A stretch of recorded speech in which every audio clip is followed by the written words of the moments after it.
देव के दर्शन करा दीजिए। धूपम दीपम दर्शयामि, हाथ धो लीजिए। हस्तो प्राक्षल्य ऋषिकेशाय नमः। देवी का प्रसाद लगा दीजिए। नाभ्यासीदो समापतताभ्यां भूमसः श्रुतान् तथा लोकान् आकल्पयन्नो नवग्रह मंडल देवताभ्यो नमः। नैवेद्यं समर्पयामि। नैवेद्यांते आचमनीयं जलम समर्पयामि। आचमनीय जल घुमाइए।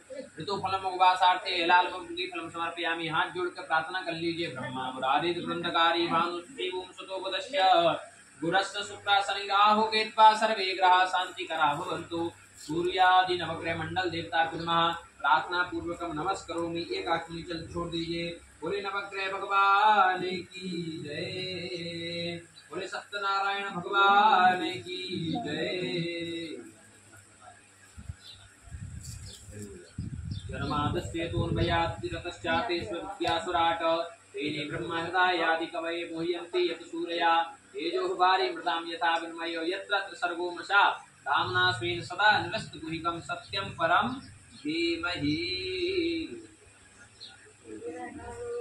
बोले सत्यनारायण भगवान की, हनुमान जी महाराज की, गौरी शंकर भगवान की जय। लक्ष्मी नारायण भगवान की जय।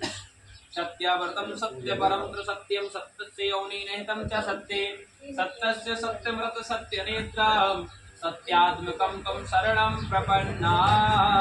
अथ प्रथमोऽध्याय। एक समय नेमी सारांशीत में सोनकादिक 88,000 ऋषियों ने पुराण वेता श्री सूत महाराज से पूछा कि हे सूत जी, इस कलयुग में वेद विद्या से रहकर मनुष्यों को प्रभु की भक्ति किस प्रकार मिलेगी तथा उनका उद्धार कैसे होगा। इसलिए हे मुनि श्रेष्ठ, कोई ऐसा व्रत अथवा तप कहिए इसके करने से थोड़े समय में पुण्य प्राप्त हो तथा मनमांचित फल मिले। ऐसी कथा सुनने की हमारी प्रबल इच्छा है। सर्वशास्त्र ज्ञाता श्री सूत जी महाराज ने कहा कि हे वैष्णवो, मैं पूज आप सबने प्राणियों की हित की बात पूछी है। अब मैं उस श्रेष्ठ व्रत को आप लोगों से कहूंगा जिस व्रत को नारद जी ने श्री लक्ष्मी नारायण भगवान से पूछा था और श्री लक्ष्मीपति मुनि श्रेष्ठ नारद जी को बताया था। यह कथा आप ध्यान से सुनो। मुनिनाथ सुनो, यह सत्य कथा सब कालय हो महासुखदाये। ताप हरे भव दूर करे सब काज सरे सुख की अधिकाये। अति संकट में दुख दूर कहे सब ठोर कठोर में हो सहाय। प्रभु नाम चरित गुणगान किए बिन कैसे महाकलि पाप नसाई।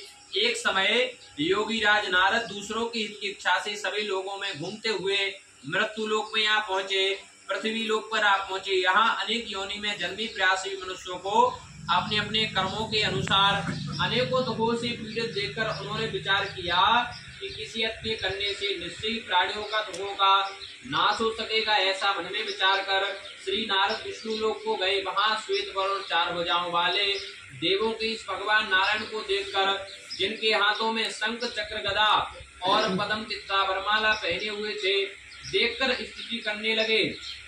नारद जी ने कहा, हे भगवान, आप अत्यंत शक्ति संपन्न मन तथा वाणी भी आपको नहीं पा सकती। आपका आदि मध्य अंत भी नहीं है। आप निर्गुण स्वरूप सृष्टि के कारण भक्तों को दुखों को नष्ट करने वाले हो।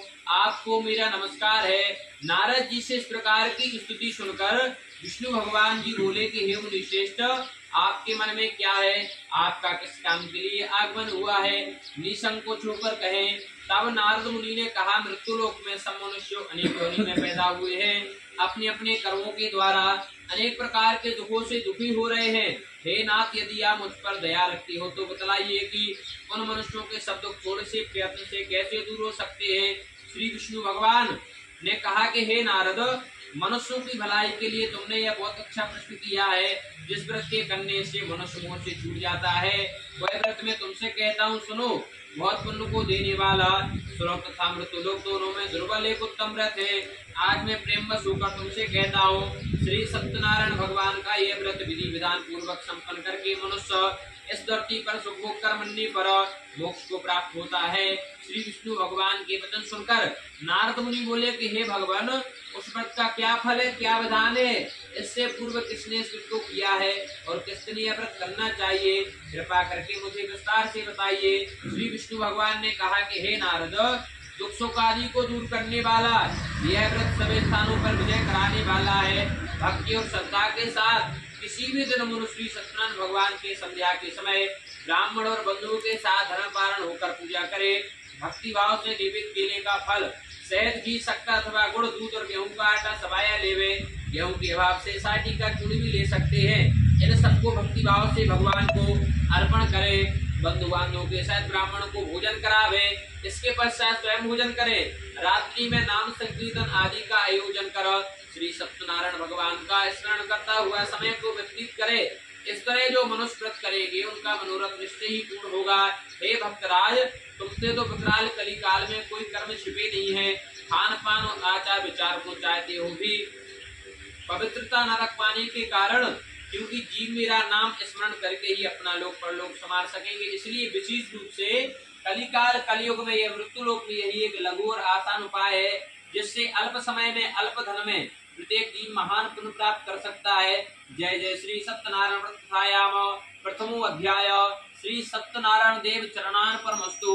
बोले सत्यनारायण भगवान की जय। बोले हनुमान जी महाराज की जय। गौरी शंकर भगवान की जय। अथ द्वितीयोध्याय। श्री सूत जी महाराज ने कहा, हे ऋषियों, जिन्होंने पहले समय में इस व्रत को किया है उनका इतिहास कहता हूँ, आप ध्यान से सुने। सुंदर काशीपुरी नगरी में एक अत्यंत निर्धन गरीब ब्राह्मण रहता था। वह ब्राह्मण भूख और प्यास से बेचैन होकर नित्य पृथ्वी पर घूमता था। ब्राह्मण से प्रेम करने वाले श्री विष्णु भगवान ने ब्राह्मण को दुखी देखकर एक दिन बूढ़े ब्राह्मण का रूप धारण करके निर्धन ब्राह्मण के पास जाकर आदर के साथ पूछा कि हे ब्राह्मण देवता, तुम प्रतिदिन दुखी होकर पृथ्वी पर क्यों घूमते हो? हे श्रेष्ठ ब्राह्मण, ये मुझसे कहो, मैं सुनना चाहता हूँ। तब वह दरिद्र ब्राह्मण बोला, मैं निर्धन गरीब ब्राह्मण हूँ, भिक्षा के लिए पृथ्वी पर फिरता रहता हूँ। हे भगवान, यदि आप इससे छुटकारा पाने का कोई उपाय जानते हो तो कृपा करके मुझे बताइए, मैं आपकी शरण में हूँ। वृद्ध ब्राह्मण का रूप धारण किए हुए श्री विष्णु भगवान ने कहा कि हे ब्राह्मण, श्री सत्यनारायण भगवान मनवांछित फल को देने वाले हैं, इसलिए तुम उनका पूजन करो, जिसके करने से मनुष्य सब दुखों से मुक्त हो जाता है। इसी के साथ वृद्ध ब्राह्मण को व्रत का सारा विधान बतलाकर बूढ़े ब्राह्मण का रूप धारण करने वाले श्री सत्यनारायण भगवान अंतर ध्यान हो गए। जिस व्रत को वृद्ध ब्राह्मण ने बतलाया है मैं उसको अवश्य करूंगा, निश्चय कर। वह दरिद्र ब्राह्मण घर चला गया, परंतु उस रात्रि को उस गरीब ब्राह्मण को नींद नहीं आई। अगले दिन वह जल्दी उठा और श्री सत्यनारायण भगवान का व्रत करने का निश्चय संकल्प करके भिक्षा मांगने के लिए चल दिया। उस दिन उसको भिक्षा में बहुत सारा धन मिला, जिससे उसने पूजा का सामान खरीदा और घर आकर अपने बंधु बांधवों के साथ भगवान श्री सत्यनारायण भगवान जी का व्रत किया। इसके करने से वह दरिद्र ब्राह्मण सब दुखों से छूटकर अनेक प्रकार की सुख संपत्तियों से युक्त हो गया। उस समय से वह ब्राह्मण हर महीने हर मास व्रत को करने लगा।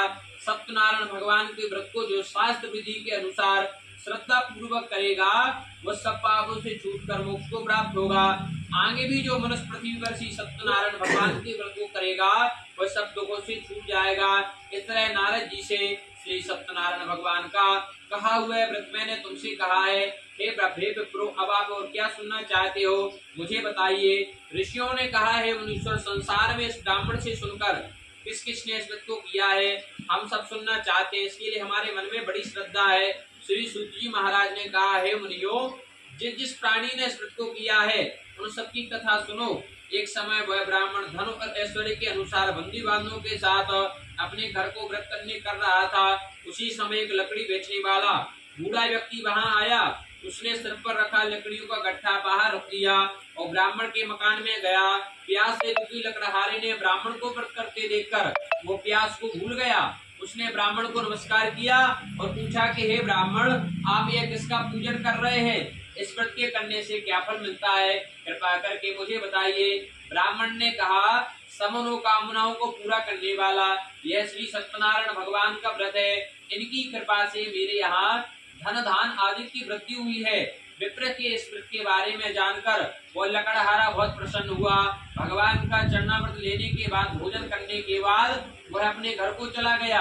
अगले दिन लकड़हारे ने अपने मन में संकल्प किया, प्रतिज्ञा की कि आज गांव में जो भी मैं लकड़ी बेचूंगा उससे जो भी धन मुझे मिलेगा उससे मैं भगवान सत्यनारायण का व्रत करूंगा। यह मन में विचार का हुआ लकड़हारा लकड़ियों का गट्ठा अपने सिर पर रखकर जिस नगर में धनवान लोग रहते थे, ऐसे सुंदर नगर में गया। उस दिनों से उन लकड़ियों का दाम पहले दिनों से जो पहले मिलता था उससे चौगुना दाम मिला। तब वह बूढ़ा लकड़हारा अति प्रसन्न हो गया। पके केले का शक्कर, शहद की दूध, दही, गेहूं का चूर्ण इत्यादि श्री सत्यनारायण भगवान का व्रत की सभी सामग्रियों को लेकर अपने घर को गया। फिर उसने अपने बंधु बांधवों को बुलाकर विधि विधान के साथ भगवान का पूजन और व्रत किया। उस व्रत के प्रभाव से बूढ़ा लकड़हारा धनपुत्र आदि से युक्त हो गया और संसार के समस्त भोग कर अंत में वैकुंठ धाम को चला गया। जय जय श्री सत्यनारायण व्रत कथायाम द्वितीयोध्याय। श्री सत्यनारायण देव चरणार्पणमस्तु। बोले सत्यनारायण भगवान की जय, हनुमान जी महाराज की जय, गौरी शंकर भगवान की जय। अद तृतीय अध्याय। सूतोवाच। श्री सूत जी महाराज ने कहा कि हे श्रेष्ठ मुनियों, अब मैं आपको आगे की एक और कथा कहता हूँ, सुनो। पूर्व काल में एक उल्कामुख नाम का बुद्धिमान राजा था। वह हमेशा सत्य बोलता था, बड़ा जितेंद्रिय था, प्रतिदिन देव स्थानों पर जाता था तथा गरीबों को धन देकर उनके कष्ट को दूर करता था। उसकी पत्नी कमल के समान मुखवारी और सती की साध्वी थी। एक समय भद्रशीला नदी के तट पर उन दोनों ने श्री सत्यनारायण भगवान का व्रत किया। उस समय वहाँ एक साधु नामक वैश्य आ गया।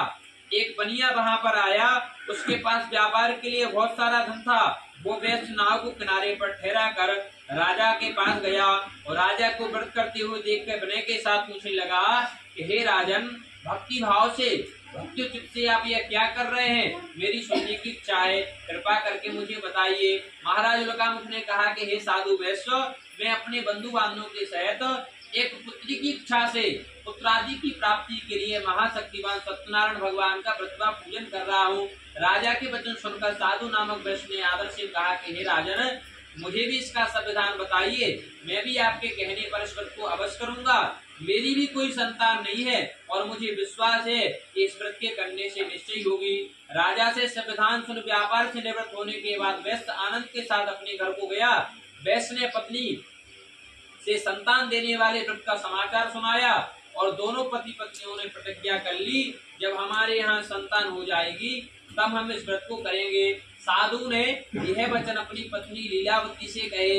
एक दिन उसकी पत्नी लीलावती आनंदित हो सांसारिक धर्म में प्रवृत्त होकर श्री सत्यनारायण भगवान की कृपा से गर्भवती हो गई। 10वें महीने में एक सुंदर कन्या का जन्म हुआ। वह कन्या दिनों दिन इस तरह बढ़ने लगी जैसे शुक्ल पक्ष का चंद्रमा बढ़ता है। कन्या का नाम कलावती रखा गया। तब लीलावती ने मीठे शब्दों में अपनी पति को स्मरण दिलाया कि हम दोनों ने जो प्रतिज्ञा की थी कि संतान के बाद हम अपने भगवान सत्यनारायण का पूजन करेंगे, इसलिए हे प्रभु, हमें व्रत करना चाहिए। साधु वैश्य ने कहा है कि हे प्रिय, अब हम कन्या के विवाह पर इकट्ठा सत्यनारायण व्रत कर देंगे। इस प्रकार अपनी पत्नी को आश्वासन देकर वह व्यापार करने के लिए चला गया। कलावती व्रत में मृत्यु को प्राप्त हो गई।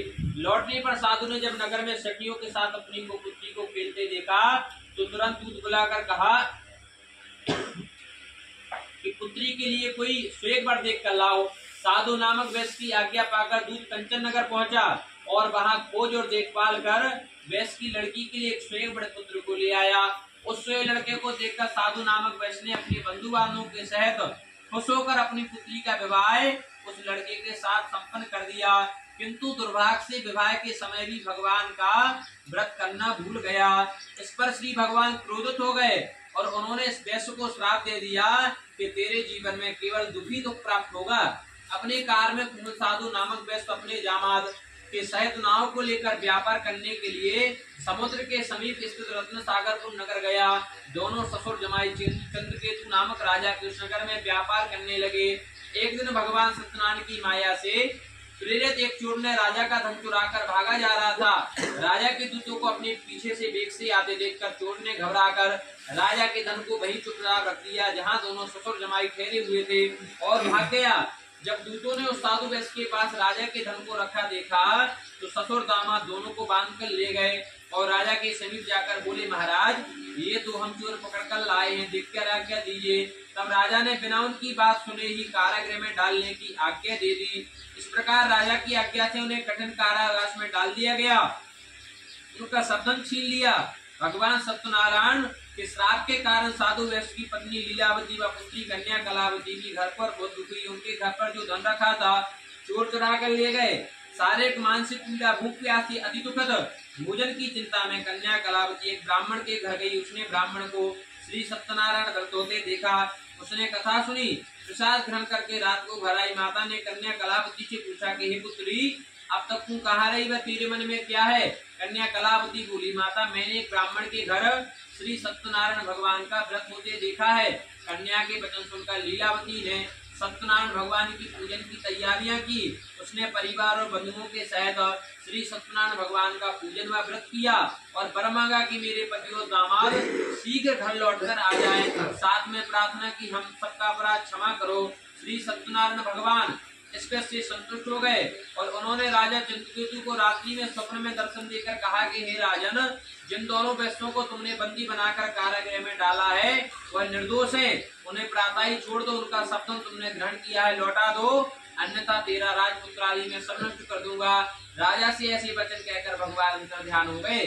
राजा का राजा चित्रकेतु ने सभा में सबको अपना स्वप्न सुनाया और सैनिकों को आज्ञा दी कि दोनों बड़े पुत्रों को कैद से मुक्त सभा में लाया जाए। दोनों ने आते ही राजा को प्रणाम किया। राजा ने कोमल वचनों से कहा कि हे महान बाबो, तुम्हें भाई बस ऐसा कठिन दुख प्राप्त हुआ, अब तुम्हें कोई भय नहीं, तुम मुक्त हो। इसके बाद राजा ने नए नए वस्त्रभूषण पहनवाकर उनका जितना धन लिया था उससे चौगुना धन लौटाकर विदा की। दोनों वैश्य अपने घर को चल दिए। जय जय श्री सत्यनारायण व्रत कथायाम तृतीय अध्याय। श्री सत्यनारायण देव चरणार्पणमस्तु। बोले सत्यनारायण भगवान की जय। हनुमान जी महाराज की जय। गौरी शंकर भगवान की जय। अथ चतुर्थ अध्याय। सूतोवाच। श्री सूत जी ने आगे कहा कि हे वैश्य, मंगलाचार करके यात्रा को आरंभ की और अपने नगर की ओर चला। उनके थोड़ी दूर आगे बढ़ने पर डंडी भेजदारी श्री सत्यनारायण भगवान ने पूछा कि हे साधु, तेरी नाव में क्या है? अभिमानी बड़ा हंसता हुआ बोला कि हे डंडी, आप क्यों पूछते हो? क्या तुम्हें धन लेने की इच्छा है? मेरी नाव में तो बेलपत्ती आदि भरे हैं। वैद्य के कठोर वचन सुनकर डंडी भेजदारी श्री सत्यनारायण भगवान ने कहा, तुम्हारा वचन सत्य हो। ऐसा कहकर वह वहां से चले गए और कुछ दूर जाकर समुद्र के किनारे बैठ गए। डंडी महाराज के जाने के पश्चात वैश्य ने नित्य से निवृत्त होने के बाद नाव को ऊंची ऊंची देखकर चंबा किया तथा नाव में बेलपत्ती आदि देखकर मूर्छित होकर जमीन पर गिर पड़ा। मूर्छा खुलने पर अत्यंत शोक प्रकट करने लगा। तब उसका दामाद बोला कि आप शोक न करें, यह सब डंडी महाराज का श्राप है, अतः उनकी शरण में हमें चलना चाहिए, तभी हमारी मनोकामना पूरी होगी। दामाद के वचन सुनकर वह साधु नामक वैश्य साधु महाराज के पास पहुंचा और अत्यंत भक्ति भाव से प्रणाम करके बोला, मैंने जो आपसे असत्य वचन कहे थे उनके लिए आप क्षमा करें। ऐसा कहकर महान शोकातुर वह रोने लगा।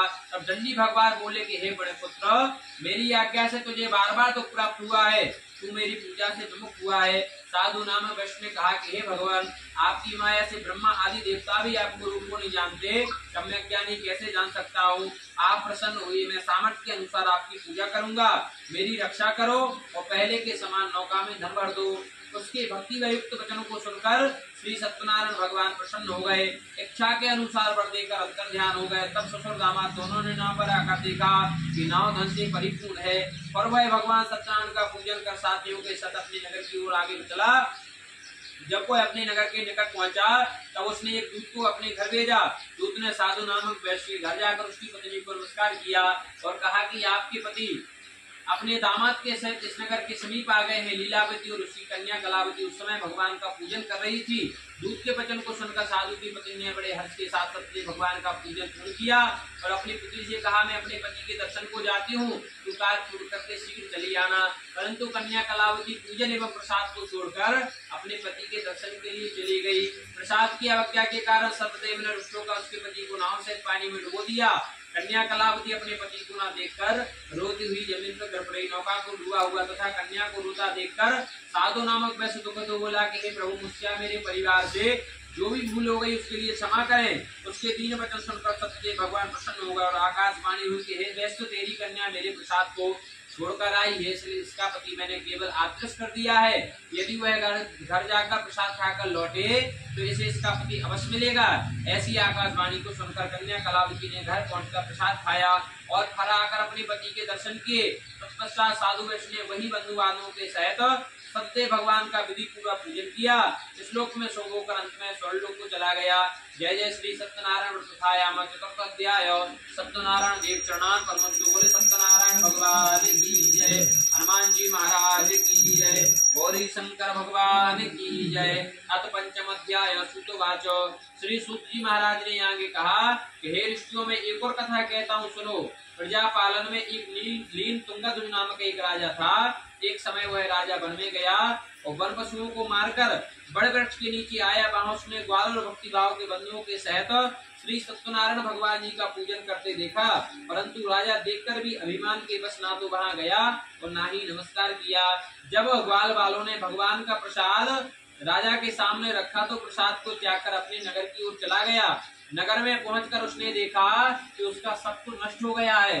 तब वह समझ गया सब भगवान सत्यदेव ने ही किया है। तब वह इसी स्थान पर वापस आया, ग्वालों के समीप गया और विधि पूर्वक पूजन का प्रसाद खाया तो सत्यनारायण भगवान के पास पहले जैसा था वैसा हो गया और दीर्घ काल तक शुभ होकर मंडे पर स्वर्गलोक को चला गया। जो मनुष्य इस परम दुर्बल व्यक्ति को करेगा श्री सत्यनारायण भगवान की कृपा से उसे धनदान आदि की प्राप्ति होगी। बंदी बंधन से निर्भय मुक्त हो जाता है। संतानहीनों को संतान की प्राप्ति होती है तथा पूर्ण अंत में वैकुंठ धाम को जाता है। जिन्होंने पहले समय में स्मृति किया है अब उनके दूसरे जन्म की कथा कहता हूँ सुनिए। सतानंद नामक ब्राह्मण ने यह व्रत किया जिससे सुदामा के रूप में जन्म लेकर श्री कृष्ण की भक्ति कर मोक्ष को प्राप्त किया। उल्कामुख नाम के महाराज इस व्रत के पुण्य से राजा दशरथ बने और श्री रंगनाथ का पूजन कर मृत्यु के बाद वैकुंठ लोक को प्राप्त हुए। साधु नामक के वैश्य ने सत्यप्रतिज्ञ राजा मूर्धज बनकर अपने पुत्र को आले से जीत कर मोक्ष को प्राप्त किया। वही भी इसी व्रत का फल था। इसी तरह महाराज तुंगद और शंभु मनु हुए जिन्होंने बहुत से लोगों को भगवान की भक्ति में लीन कर मोक्ष को प्राप्त किया। लकड़हारा भील अगले जन्म में गुहा नामक का निषाद राजा हुआ जिसने भगवान राम के चरणों की सेवा कर मोक्ष को प्राप्त किया। जय जय श्री सत्यनारायण व्रतथायाम पंचम अध्याय। बोले सत्यनारायण भगवान की जय, हनुमान जी महाराज की जय, गौरी शंकर भगवान की जय।